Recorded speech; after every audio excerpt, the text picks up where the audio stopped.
Yeah, hello viewers. I'll be solving this Quartic polynomial. Now, the first thing to do is let y be equals to x squared. Then I'm gonna have y squared minus y equals 72. So here I'm gonna have y squared minus y minus 72 equals 0. Now solving this quadratically, so here I'm going to have y squared minus 9y plus 8y minus 72 equals 0.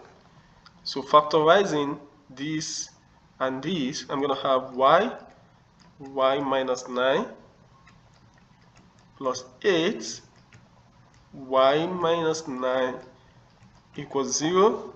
Now factoring this out, I'm having y minus 9 common to both expressions. So here I'm going to have y minus 9. I'm left with y plus 8 equals 0.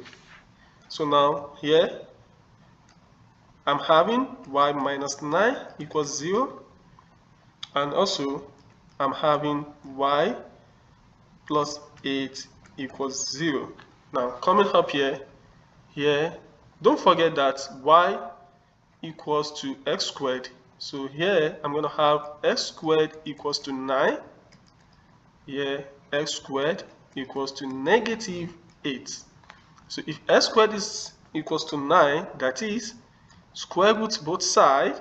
Okay, if you square root both sides, squaring root both sides. Okay, so for this first part, here I'm going to have my x to be equals to plus or negative 3.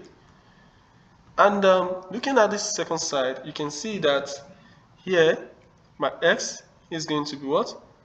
Plus or negative 2 root 2i. Okay, so these are the 4 possible values you can have for the x. Plus or negative 3 or what? Plus or negative 2 root I. Yeah, the I is outside here, sorry, not inside the roots. Thank you very much for watching. Bye.